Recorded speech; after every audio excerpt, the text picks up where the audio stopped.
Hey guys, Monica here with 3 Colts and an exciting update to the ScoutIQ 2 app. Our buy list workflow is finally here. Version 1.4.0 comes out later today and it is full of exciting updates to ScoutIQ 2, so if you haven't given it a try, now is the time. I'm going to walk you through the buy list workflow, which takes you seamlessly from sourcing in store, where you can add the condition of the book and track the source in app, to uploading into InventoryLab, and you're not going to believe how much time this saves you.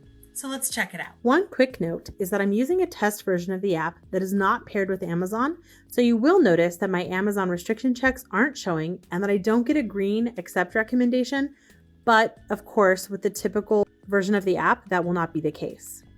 First, I'm going to tap buy list along the bottom of the screen. You can see that I already have an active buy list here, but you can also add a new one, name it whatever you like, and it will be there for you. Then when you navigate back to the scan screen, that buy list will show up as an option for you if you tap on the shopping cart next to the red camera button.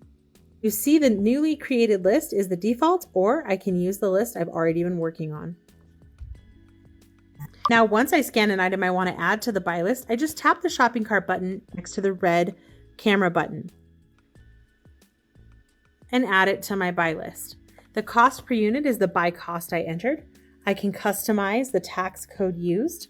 I can change the quantity if applicable. And the list price is the target price or list price from the Scout screen.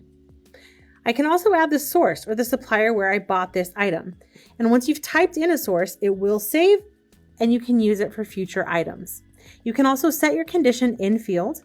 It will always default to the last value used. So the last item I sourced was used very good. I can always change it depending on the book there.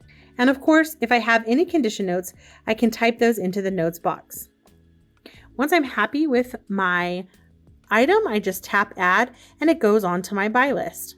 Now you can see when I tap into my sample list, I have 5 items. If I happen to have entered 2 like I did here, I can always remove a duplicate if I need it to be deleted.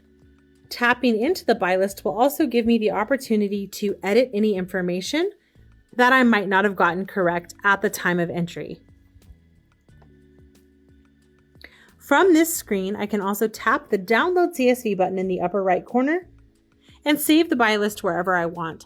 Today, I'm going to save mine to a buy list folder on Google Drive. So I'm now in my Google Drive in the folder where I saved it. And all I really have to do is tap download and save this to my computer, but I am going to go ahead and open it up so that you can see the columns in this file.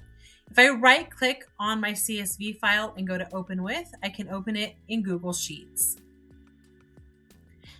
This sheet is optimized for uploading into InventoryLab, but with a little bit of modification, you should be able to use this in your listing software of choice. If I'm happy with the file, then I just click download and I save it again as a CSV file. You can skip this step normally, but I just wanted to show you what it looks like. I just click on InventoryLab and start a batch. I can choose my fulfillment method here. If I'm happy with my shipping contact and ship from address, I just tap batch settings. You'll notice that I can choose to select from Scoutify.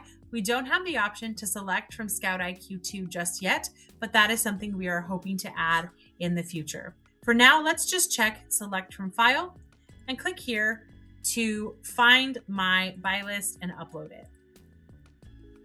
Now I can start my batch. You'll notice that the columns were all found in my file, so all I have to do is validate my buy list. If I want to include all of these items in my import, I just move on to start Amazon check. And that went quickly.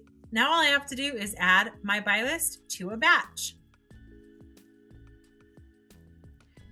Now my batch has been created and I'm ready to continue to box my items, and that's it.